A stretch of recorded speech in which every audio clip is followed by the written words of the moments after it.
Ti anoche ma ohene te ase se ekun ya mu koi se mu betumi edi nkunimu a je se yenya Komfo a buropete egu no.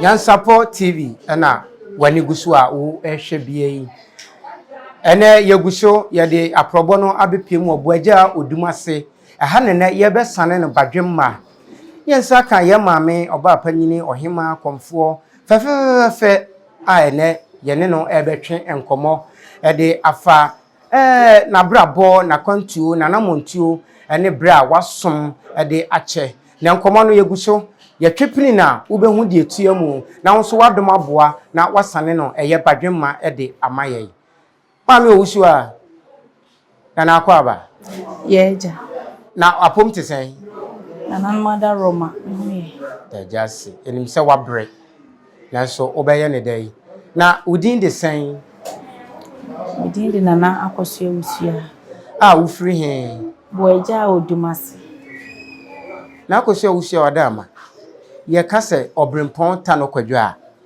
wonne hwan yo medas obrempota akwadwo Bosom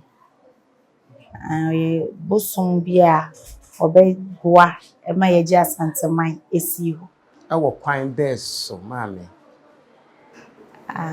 sa akwadwo boa Asante man mo mutumi kwa akon edi nkunim bra omukọ akon ne kodi nkunim no bra omo beko ene de obrempon Tano kwadwo ayeye no sane fama me ne mahwefo ene omo hwe NYANSAPO television na ye nyina ye nsane no badwemma obrempota akwadwo free ko atibie ebaye no mo beti dwa aso na no okura dompa omo ni one ni nkunwa nyina na ebaye ti omo free dwa aso no na ese omo to asoko omo anim ti omo kosi amokomhene so amokomhene hu omo no kure ni ne yem hyew no ti o se na dom yi de omo free ne mo mama so te se enye ne bone so ana omo ba na o se na mo ye de efo na omo ma ne hu se omo ya ayokofo a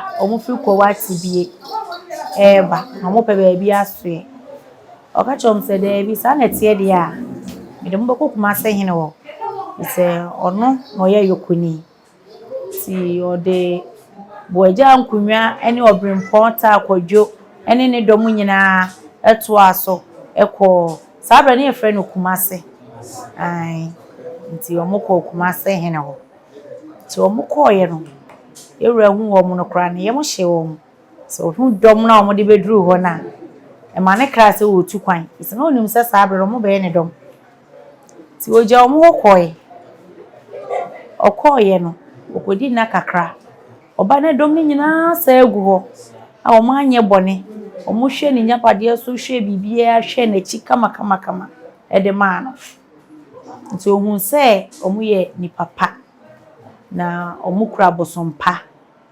nti okasa obema omo baabi nso asoe na bra na kumase hini nyamma omo baabi no edom no na mmema ewom ekọ hayo na omo akope bibi ede abrem ma no adi ti omo kọ no omo kokoto abe na abe na sene frama wo pa wo nyunyunu no omo dire meka no omo be ka kire omo se abe bia ye koto ye no ase enyunu pa gidi se ye boy kura wo ho a ebeye ene na ma ye di nya maase ti maase no ye ti amaase ebaye ti omo kwotwe maase kakra na ese kumase hene ne dom omo kwa akon na nam ta akwadwo ne din a wo ye nti ene ne dom a ekura ne nti no e ma kumase hene frɛ no se one ne dom no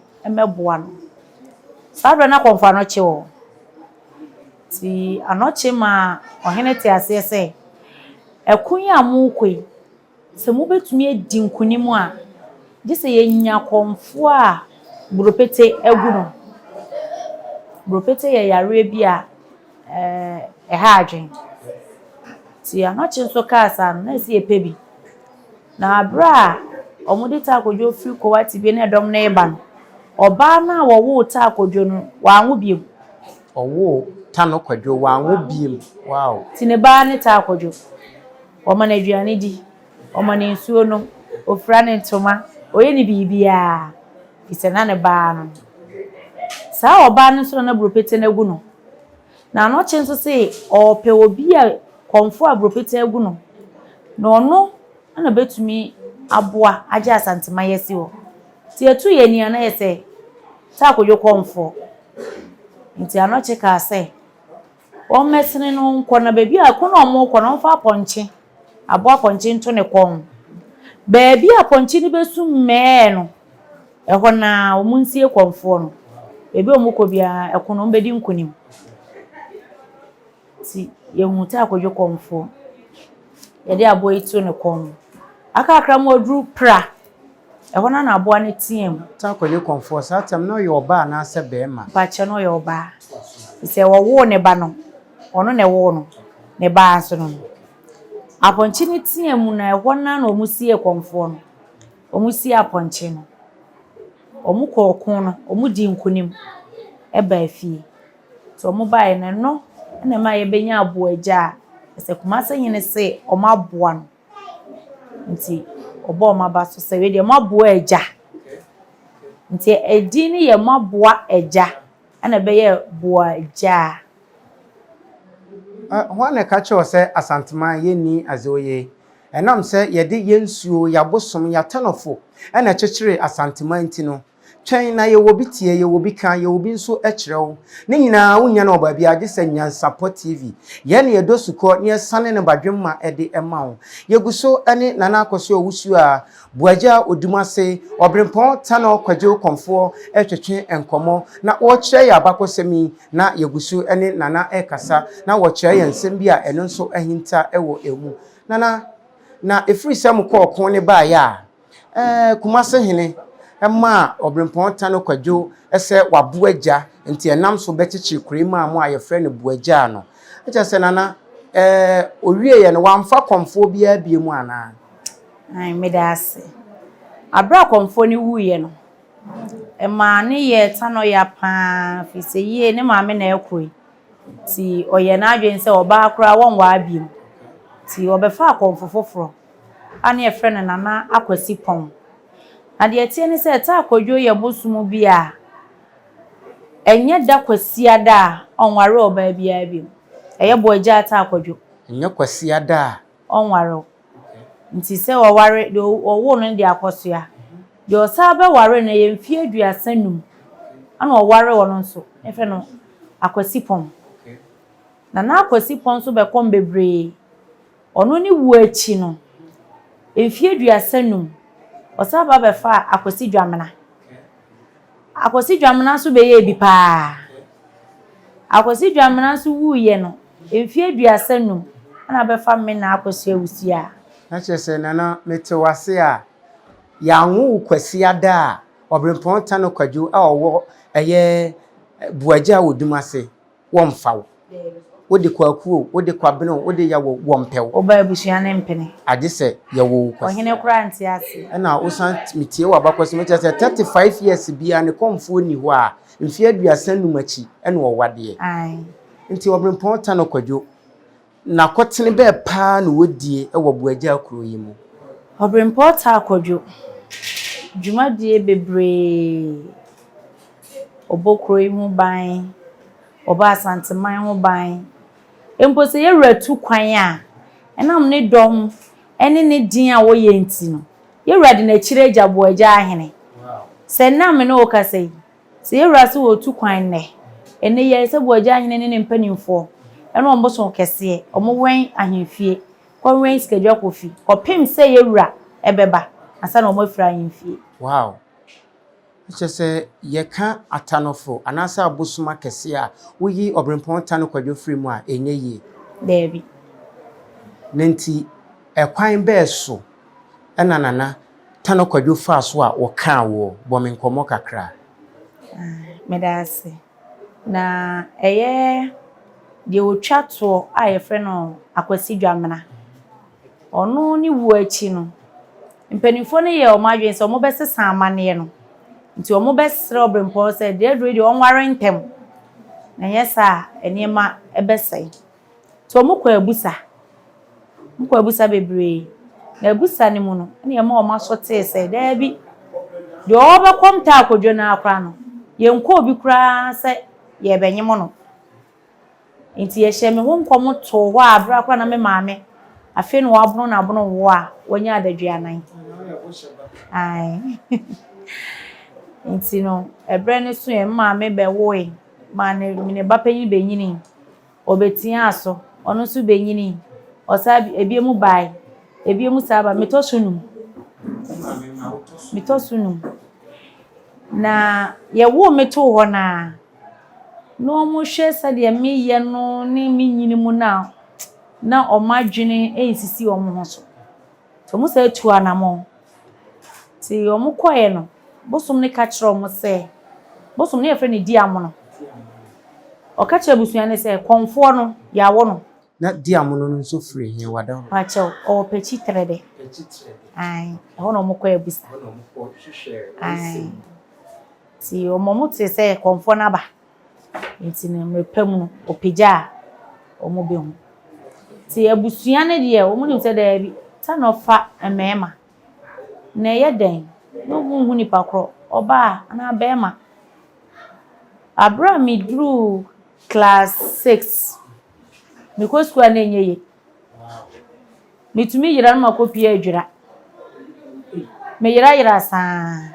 Ti maame de wa abre pa. Maame abre no mo hwehwe me. Ti me dru JSS 2. Me be ko 3. Nso be wi school ye twa mfoni. Asa ma ko exams. Me twa mfoni a mebai. Na me ni mfoni nim. Ba yira wo mfoni. Mfoni na me nim. Ti e ma school ni ka se na me ko school asene maso. Say ene menye nipa. Ti mbe fa me ma me ni me sister. Aye ma me se wa. Ene amaje wa e ko school mu. Se be yom be hu se me nipa. Nti e ba asa no omo sansan omo chi. Oka che me na ba akuna na e champon. Ona na otwi Asante hima e ka. Ti oka se ne mumie enko baby aye court titibrem no. Ye dru ho na Bosom ne bae. O se Tano Komfo no woni. Ansa ye ho ade. Ama matumi akoye exams ni bi. Se wo school na wo be wie no. Na obrempon sha ase so opempem. Ai no nti ase kra. O ma nko school. David. Ba o de ani ade ntimi ko wie. School no kra se ye ko no Bosom ya me ko na me ko na awotwe. Enam dumadi a na epempem. Na uko ultimi wie ye no. Die na si akire. Me wie school ni wie ye no. Me nana no e mama so te se me wokunu.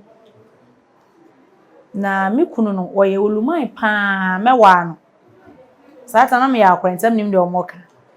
Me se na oluman. Obehwe me de. Osi ai. Na me se mate. Enti mema one be ma bia nhia na. E ma obi a mfa onye sa wokunu no. Obechi ni pakwa to no woska. Ye de tabuna to so. Ai enti na misuro. Ti mi ko school wie. Kura kwa echi na me mfa abema. Ti school ni wie na echi no. Na afi aye kese. Me ma me ntumi nkodwom. Me isa nko ba bia. Me bra panyin so ye sofo. Enti na eden. Sofo e ma me a sofo nua so akomo aka no. Asemo. Enti no omo ye bia. Me papa nso e ye kremoni. Ono nso ye bia, do betumi aye bia. Nse de e ba ne se omo ja me ma oluman no. Nti e ma abusua no e de nsa e kwosre me papa. E ma de adu no oni hwe obeka. Na oti ase. E ho no na omo de me kwa akom tete. Na meba oso madika ka cho se amamre ni amane enam se yen toto nase nenam ensuo atanofo na asanteman de kon ekon etimigia asanteman de cheche eto asonti no na tambia nyansapo yegusu ayesane ne badwemma ama wanya bi aye nyansasua wode bi ato kotodwem na wode bi nso abobra se wohu nana Akosua wusu a hwe oba niema hwe ne nanso a eguchacha mu na hwe ne dancing kan ya wasi atutuo wan ne ka kire wo sesebi obi komo a oya tantande enye omo anka me no nyina asanteman ya nyamu anwura nana so oko school edru fan me ko school we JSS na wakom no fan ye de okọ akom tetiem mfi dodo sen na okoye akom minya mfie mienu satam na obi bia ye kama ansa na ye de wo ba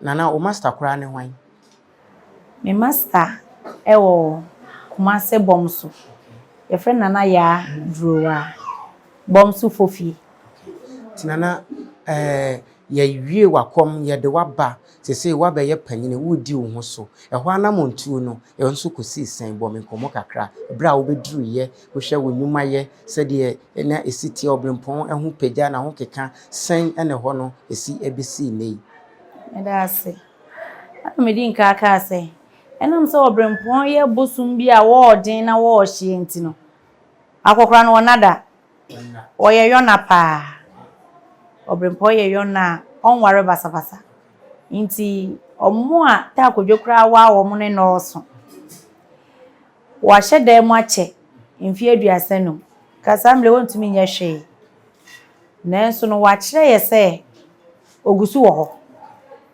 inti edin na oje ne tetiblem no ogusu je nokure no waye bi ogusu anso ye ebi na waye no chemimu na mahwefo enhu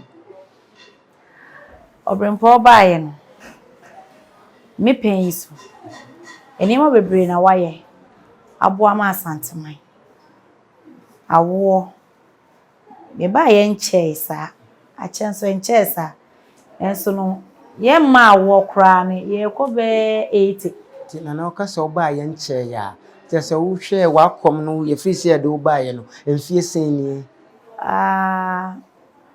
15 years mwani mafashi se oye Bosom bia de ntema me kasa ne se minim bebre tete wono mu gidi ne no ye nti wo mu din sa David entina wo awo ne so boboso ma me de wo ba ya watimi afa wo so aye maye bebre mama awo bebre a me wo banana no mu bebre akwantio enema bebre no obrempon ye ni nyina echi no oguso a ebo bo agya ho eban ese ebo yewura so eho ban tinana ojiri se oba aye yi obrempon Tano nko na akom no ana wagye ne mani bia fra no kreni enyo no nko na mekom no se okura dodo sen me beto Bosom maku 210 wow ewo fie ha bobonum bi din na mentie ye waje kwame oyensuo na obrempon ta akodwo na no yesa woni kuma wo ho chese ni nchemu ni ye mienu ti ye wota akodwo panyini ono kwa akon na ye wota akodwo kuma panyini ni ko no na kuma ne nso hwe akiri se be ya nkrofo bi mesi achi ana ye wo maame wata ono so ofia akonsu ase aba abra ye wo me na obrempon nya me ka me mabusua ne dom ne hu se me ne Komfo no sabre na maame wata no so ware me chese wo na apede na ye mienu maame wata kwan be na ofa so ware wo obehye wo kawa de tie ne se na me ko school na me dru kejetia na me hu broni na wa wo hwe sabre akura kiti wo hu broni na me school no me nko me pe ba bi tena se broni de no wo ye me fenti me hwe no sa me hwe no no so hwe me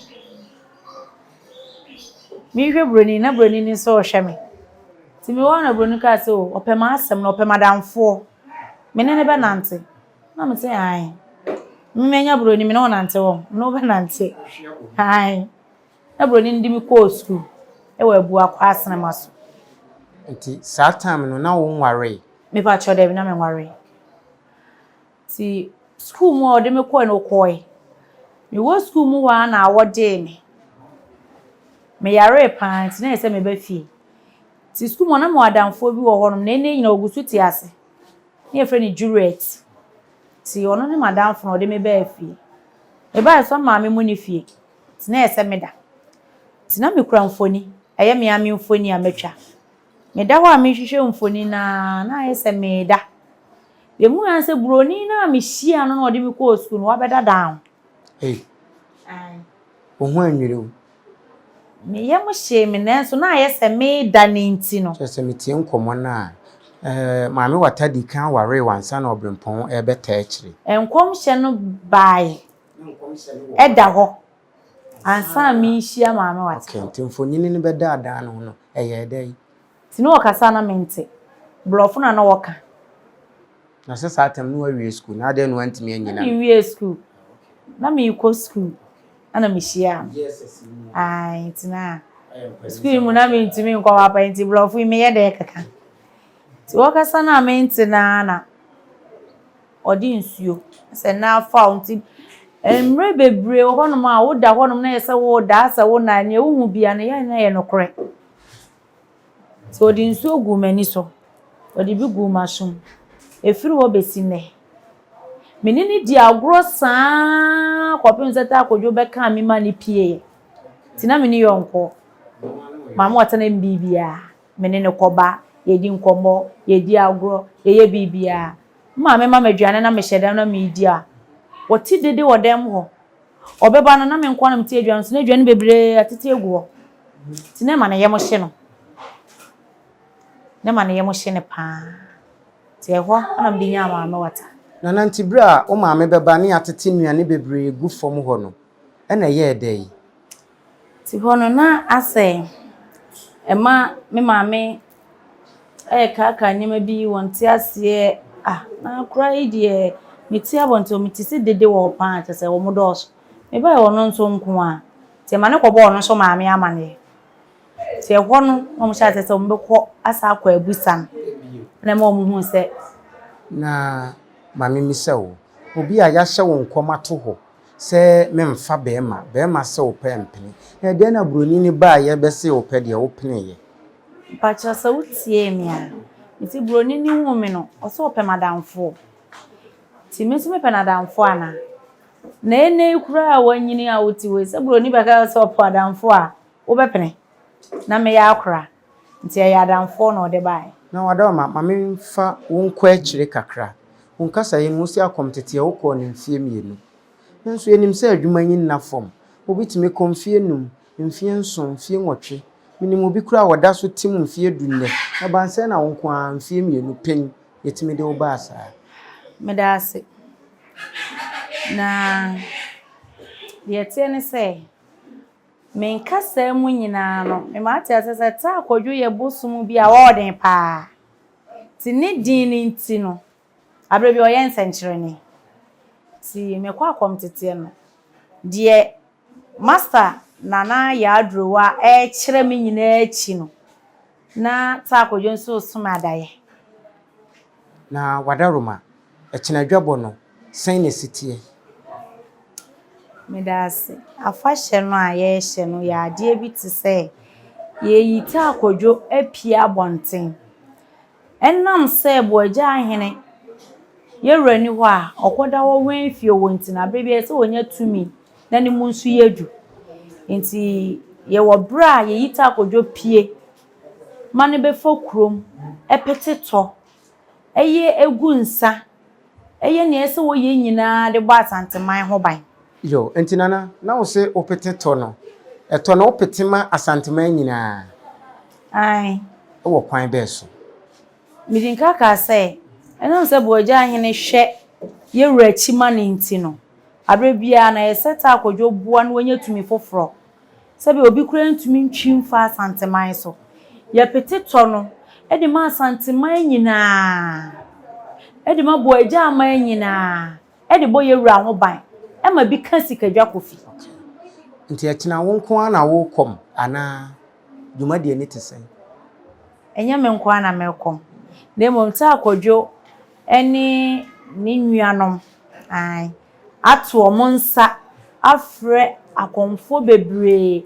ahemfo bebre ahemafo bebre asofofo bebre eni obibia so omo meboa no nta na chi e ma ne topeten no a wo petiye eni tumi a omo de wen sikadwa nti no emu beyedu na chaka be na mowo moni asofo wo a mo ato nsa afra asofo so omo nso mra bi oh ene idie so okoto so obi te asole dem a fashe otim so ote bosom dem ai ye no mo ana eso na okra asofo de do sen asofo fo no mekura mako 61 61 me pa chan asofo e wo Ghana mamu ana Asante mamu ebi wa America wow Accra wow Kumasi wow Takrade me wa asofo bebre so Bosom February a ye wo mu ote kokoso e de ato wo de ama ema nyina kakra ben e na wo e de ema na ahema ene opemso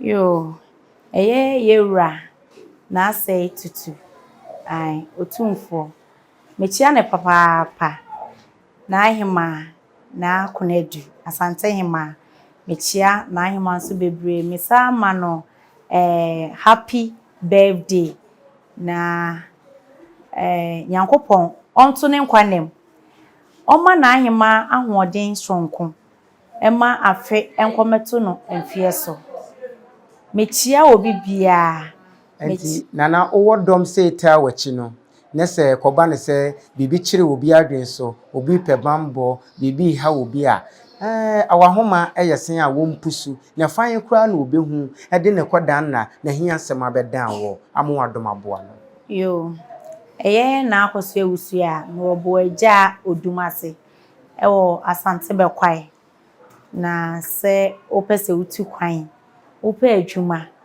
opa awo obi sisiu ye Bosom bi wa wo ba obi anka hye wo de ekobodua wo ne so nako na se obi si wo be ware no wagya no me ware wa ma ne 3 days obe ya ama bibia ope bia wo betumi aba 3 days odo obi ajigu sika on mema Akosua sesi anakobo 3 days na mewie no no de me care from bra wo yin bajigu sika o na de abro ai yebeda wase ene edachna de ebeyedwe enti NYANSAPO TV yebewo so awaha ne adi edachna dwumade animu akotene de ebesi bia yahwefo amowo achichiri ene bencheye ye mamo aso animu ani ensi ye de bibia bebre mo live amo ahu sa amamre ne amane no yedi mu akotene yo na we de me wa asemba akobi ne adesrede na me sre yewura Asante hene yewura wadaru meburu oto party ma ahema afo nyina na daroma se na ahema afo ne fa omo hono na efe pa o ma ya Komfo yin so onto bi maye adesrede yewura wadaroma onto party ma ya Komfo ne so ye mfa ye ho ne so ye ni mu dance sa ana fa number no to dra yo me number no ye 0554 719879 0554 nyabotre 0554 719879 opemwa bi na opese na naboa wa bomodin pusu ahoma no na onye emfree enkabrechirefo enyina ensem yadamase china fire ebesi NYANSAPO wa haide wodada na yeguso yebesane ne badwemma ama wonso wahu de susai ede brode ho efa yadamase Adenti ni ebube ne brebe ense si ebube ebe ye de den kura preko enim sebe odwampopo bi esi kuro ni mu a wase wadoro sra panyini wontena fie ema aseduamfo blani pie frimantam behin se pin enye nkwandewa na yesotro no ansa na odi asebe fita na no makode ebrensi am awotua ne nsem mojabumo ni mu duanani wie klaman wo yesofo kra wonye ye bi tontonte ye no nsa na ye fa NYANSAPO abone ntaka na mane yekese na ntakra abone de fanyinam kwatere kwa Wadawro ma ntuma ye fe ni din de sein ni din de Obama akola wa no so pese utrimu usuma ense bratam the first ne ho ho hia na America sa sebe ka ya twa ni mu nyame nai ebu afa so enye de ya twa ni mu twa nyame Sebedi akone bakwen bodi atwede na se kofi nro ni ya aben ntime nyina ni mu ampata na wo ya